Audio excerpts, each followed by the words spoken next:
Hello there, ladies and gentlemen, and welcome.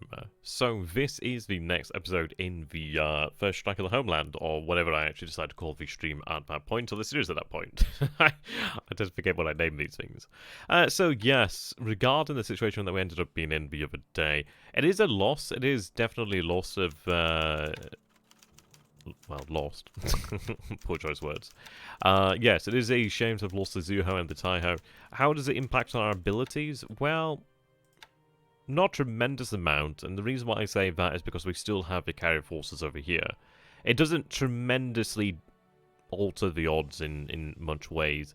It does make it rather more dangerous to face Hermes, but then again, Hermes is... she's not that dangerous due to the fact that, yes, she is capable of carrying torpedoes, but it's more so she doesn't have the fighters to defend those torpedoes. Torpedo-armed bombers, I should say. So she can project offensive power, but she can't really protect it, and she can't really protect herself or other forces with her, really. So we're still in a good position. What my plan is going to be here, then, is I had to refuel at sea a ship over here, which is fine. In some ways, it's actually better to move less than potentially fort. So I'm going to have the carrier Ryujo, the light carrier that is, actually follow the BB. The reason being I want Yamashiro to go first, and I'm going to have that set to reaction 1, make sure it doesn't go out there wildly. So I want the battleships to go first. So what we'll do in the future is we'll have the carriers follow the BBs in essence, at least in this sort of area over here. The Hosho. Now, I'm going to, instead of actually having them meet, tell them to follow each other, so follow Task Force 9. And the reason being that it allows us to have them both as separate groups, so if we do have a situation like last time, like it was a series of misfortunate, unfortunate events really what happened, because we had the one group going north, and then obviously it was intercepted, and then we had the second group actually move up to meet them, and merged. So therefore they both got hit, which was rather unfortunate. Obviously the battleship Fuso did respond and did sink the light cruisers, but obviously that led to an unfortunate series of incidents there really. So what I'm doing then is just on the off chance that just on the off chance that Hermes could be within the area, I'm going to have them go south and then move to link up over this way, so have them move to drop detection level ideally. These destroyers are going to attempt to make it to Victoria Point, which I don't know if they will. In some ways, we'll be able to use them to see what's going on in the wider area. I'm taking one of these submarines over here, that's going to be headed out this way. This submarine's going to patrol here, this submarine's going to be patrolling here. So we'll see what we can find. I'm going to have the actual transport aircraft over here at Chumphon actually pick up the Yokosuka over here and take them back to Chumphon. What I've gone ahead and done then is I've taken these zeros that were at Palembang, I've taken additional zeros as well. Shifted the 18 zeros over here to Kendari, or Kendarai. So we now have... what's that? 26 Oscars, the 26 Wadsey Oscars. We have 17 zeros ready there. We have another one that's not ready, but we do have another 3 in reserve, so we'll be able to pick that up pretty quick.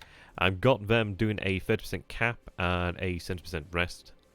Then I did go ahead and actually move over a G4M group over here as well. So they're going to be running 50-50 search. We will have an Air HQ in the base tomorrow, so you can see we'll have the 11th Air Fleet in position tomorrow. 11th Air Fleet has a radius of 5, which means that it doesn't really do that much for us now. But it's like, for example, I could take the actual Air HQ from Mekasar and actually have it shifted over here to Benjamin in the near future, or have it shifted as I see fit there, really. But essentially it allows all these bases in the Celebes area, for the most part, barring some out this way, in this sort of area of the Celebes area, to use torpedoes, which is good. So obviously that'd be helpful in the near future, potentially. It depends, really. If he does come up this way with carriers, it will be rather extraordinary, so we'll have to see about that. These guys are running 50-50 naval search.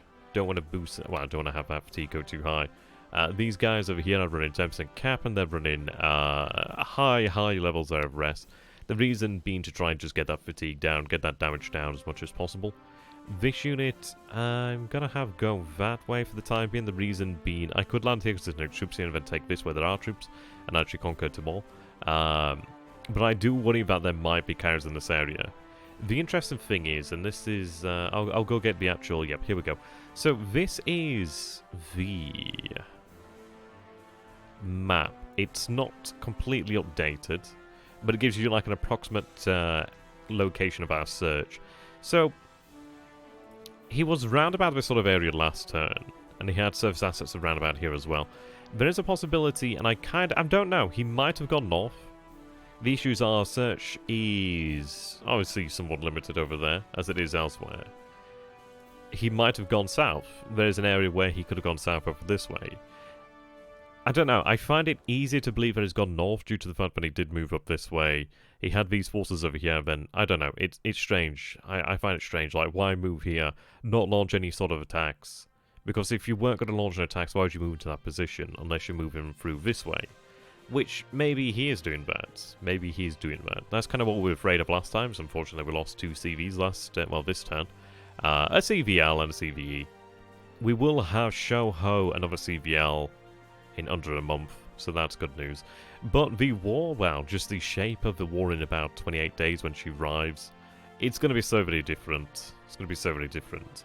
We're quite lucky because we're in a position there, well, yeah, we're in a position where the carriers, they are very potent right now. The mini-Kilgore is very potent right now. Obviously, it's not as potent. It's had its potency reduced half-fold. But it's still very potent. It can still obviously exercise an undue amount of influence in the Indian Ocean, which will obviously continue to pursue and keep on pushing there, really. So that's good news. The other carriers, the American carriers, are obviously something of a concern, because we don't know where they are right now. So I'm preparing the area over here, around the Timor Sea and the Banda Sea, this sort of area here in the southern Dutch East Indies, to potentially repulse American carriers, which, I don't know, I don't think he would do it. It'd be very, very bloody bold if he did. So that could be, it could be his style, but we'll have to see about that. I do have additional elements over here that are going to be returning back to the Rabaul area, in due time, I should say. Have these guys head down this way. They're somewhat distant, and I do need to get these actual construction units down there so they can actually be useful. So we'll get them headed down there. What I'm going to do with the Kilgore is, I didn't think it was worthwhile having it move towards... Right, tanker, yep, so that needs to go down there, which is really quite handy. Get that fuel moving back down that area. I do have an oiler fueling up over here at Truck. We do have other assets moving down here as well. We do have 2 oilers over here. These are fast oilers, in fact. They're moving down there. I think I might have this changed to an escort force to make sure that is properly protected. I do not want that to be intercepted. Ideally, it might be somewhat hidden by the numbers here, so we'll have to go with that. I'm going to tell them... Right, they're not going to unload anyway. But they're heading south.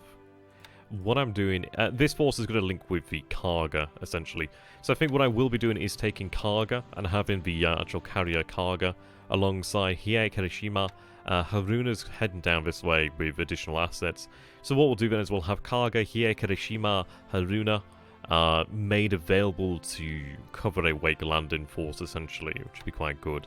I do have a regiment that is underway at this moment in time. They're going to be setting out tomorrow. Well, during the actual night, essentially, which is kind of a regiment there.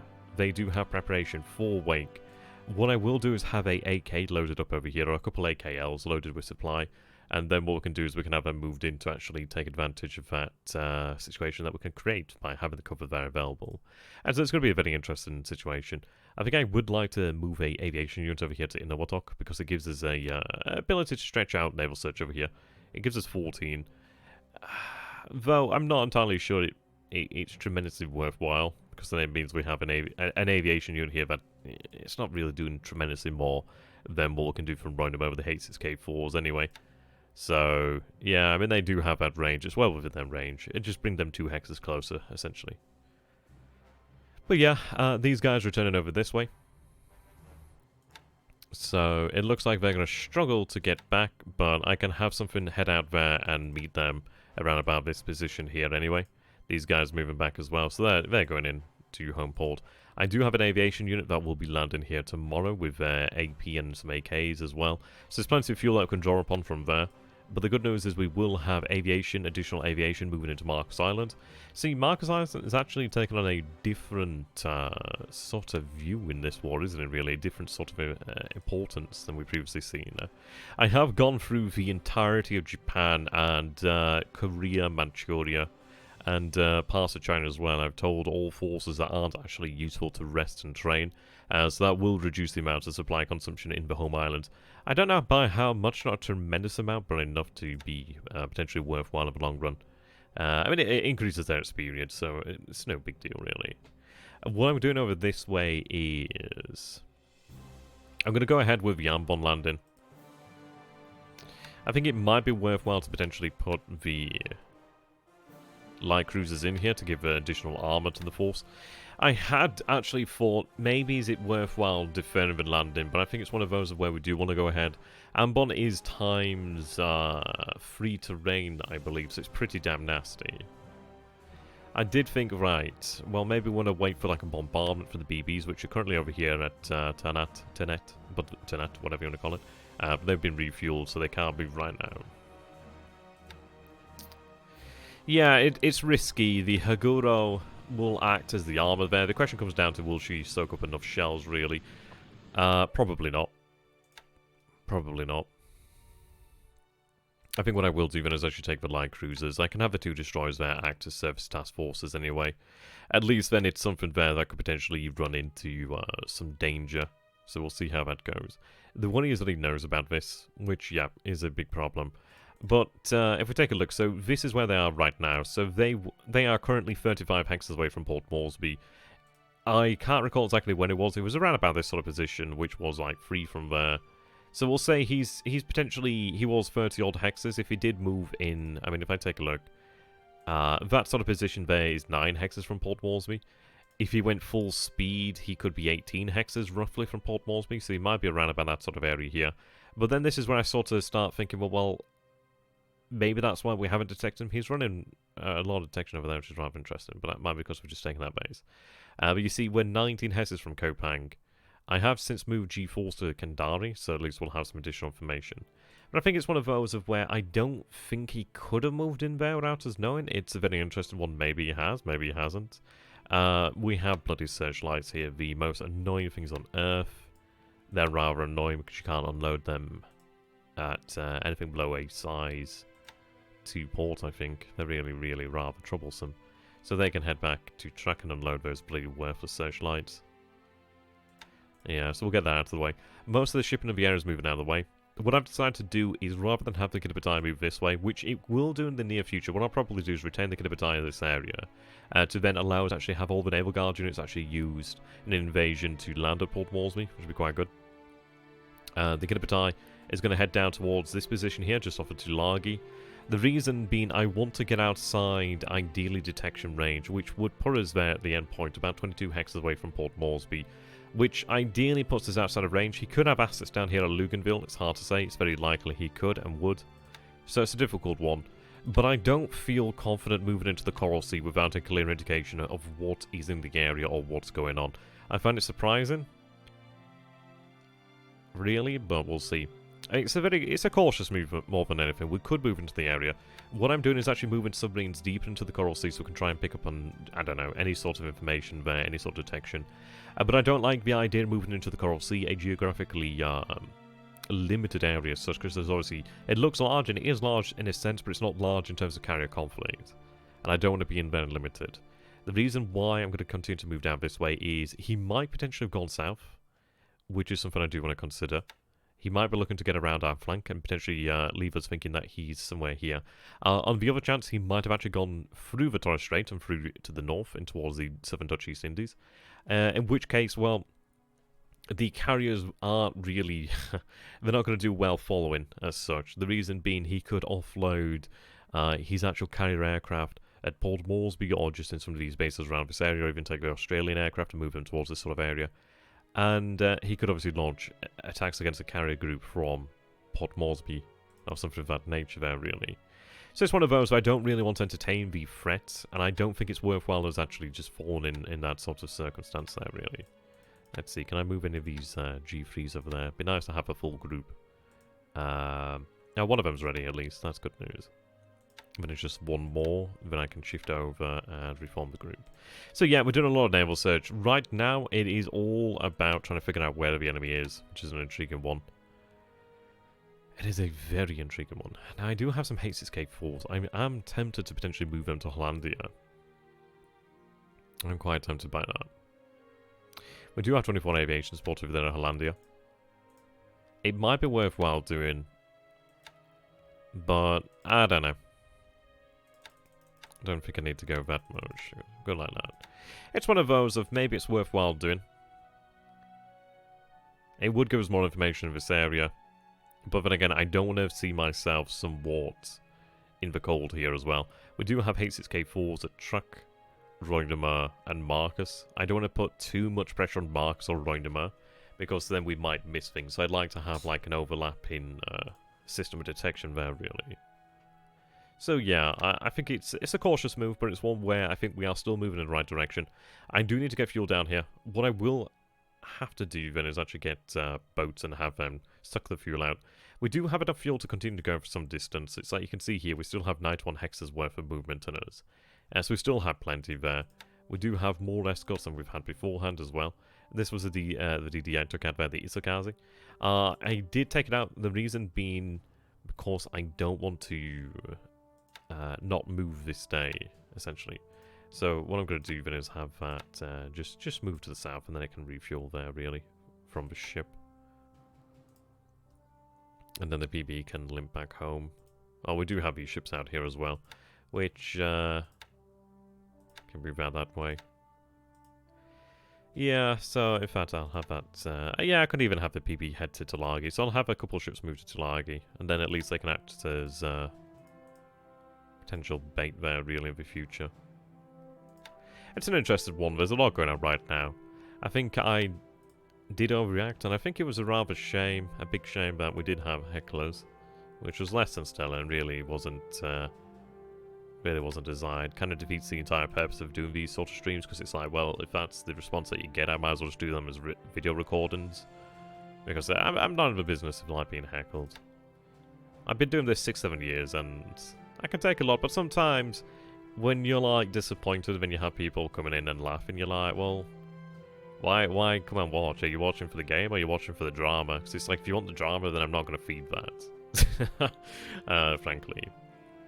But ah well. Right, so over here at Singapore, we do have the 33rd Imperial Guard and 44th. It was rather, sorry, 4th. It was rather surprising that they did go across there. Wasn't intended this turn, in fact, but that's fine. We'll have a day's rest. We do have the headquarters in place now, which is good, but we'll have a day's rest, give them the opportunity to recover somewhat. You can see fatigue and disruptions up there, so we'll give them that time to recover. We will want to take Singapore in the near future, which we are guaranteed to do. The airfield has 47 damage. They can't repair that damage in the time to build fortifications. We did knock out a good chunk of their actual power. We destroyed about 50 odd squads as well, so we've reduced their power somewhat.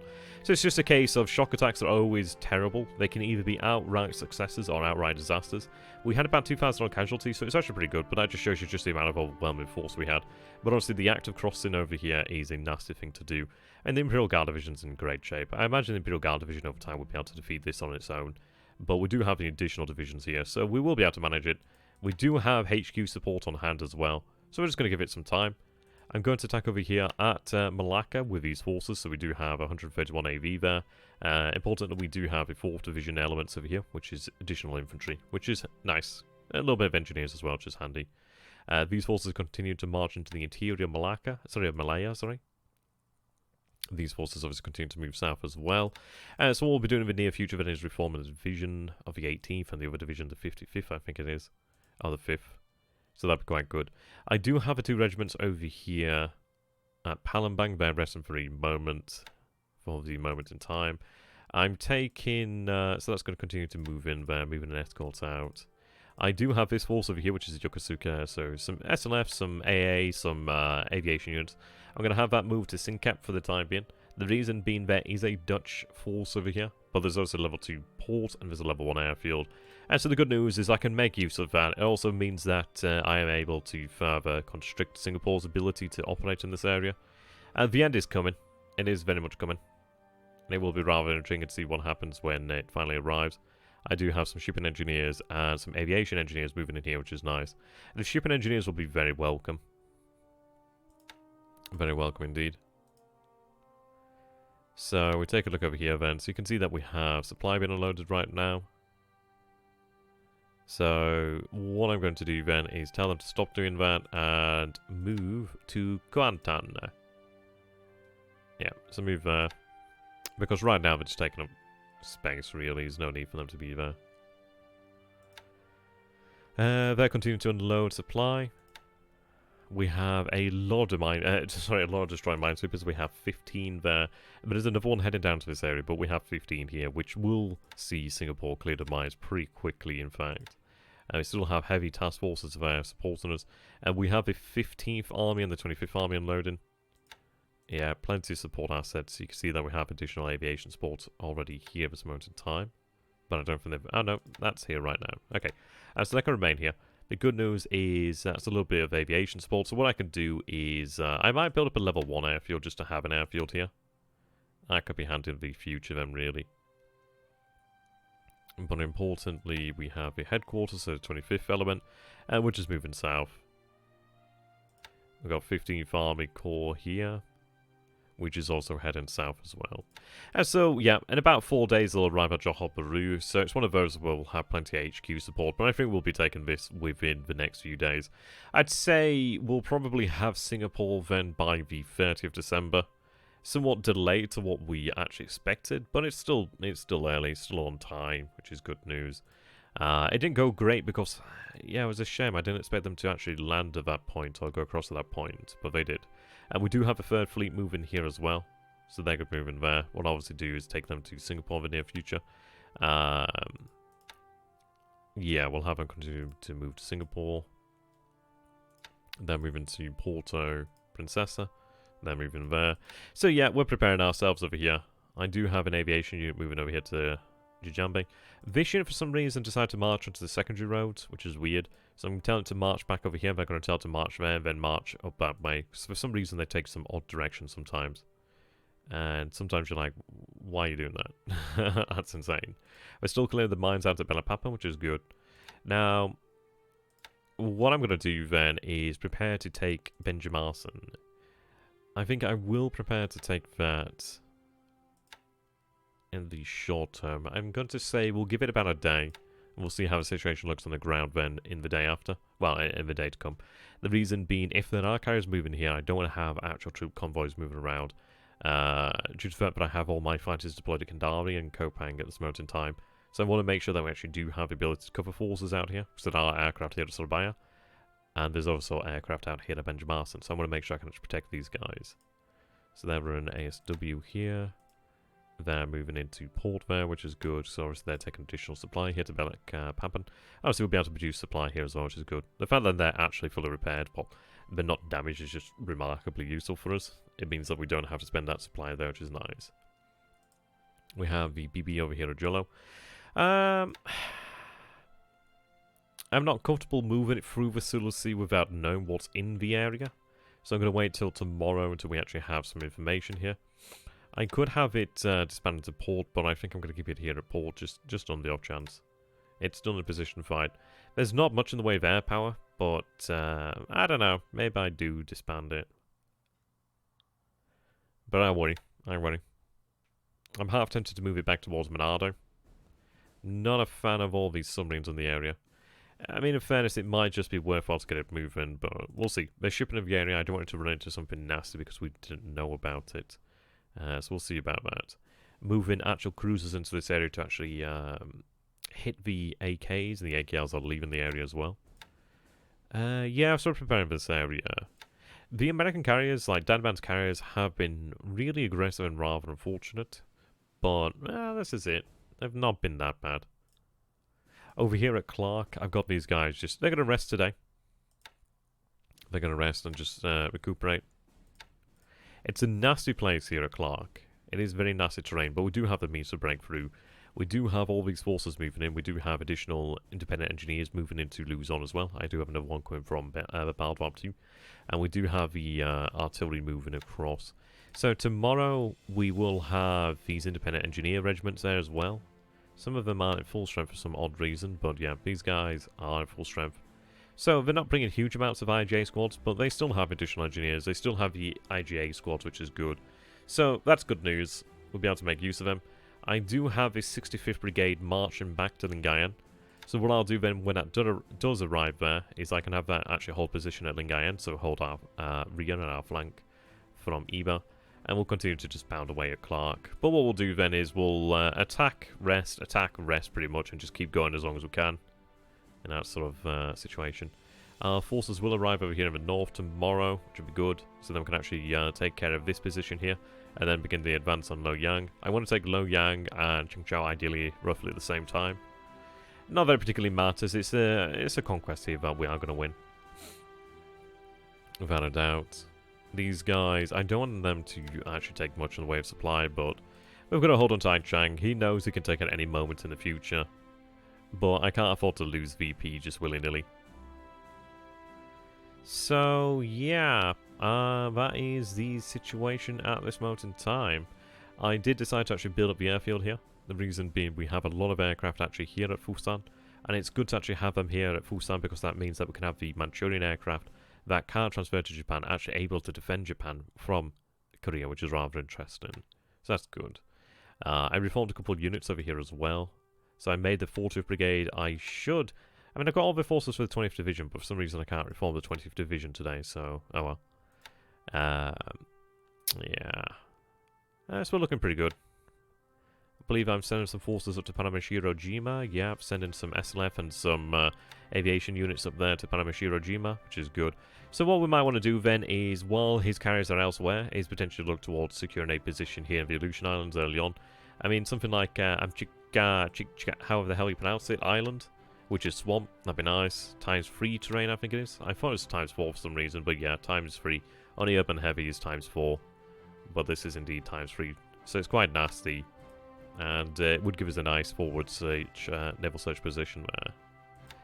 So yeah, things are looking good. I will be sending the turn off later today. Then we'll see what happens in the future, but things are going well. Obviously, we have taken losses, but I mean that comes natural. He is a vastly superior player. He has years worth of experience, and this is the thing that we're going to have to take into consideration. Things can go wrong, and they will go wrong. We've just got to continue. We have seized a lot of the objectives that we need. I mean, Palembang is ours. Singapore's not far from being ours. Luzon's not terribly far from falling. We managed to capture BLeAcHACiD and Samarinda intact. I am preparing forces over here.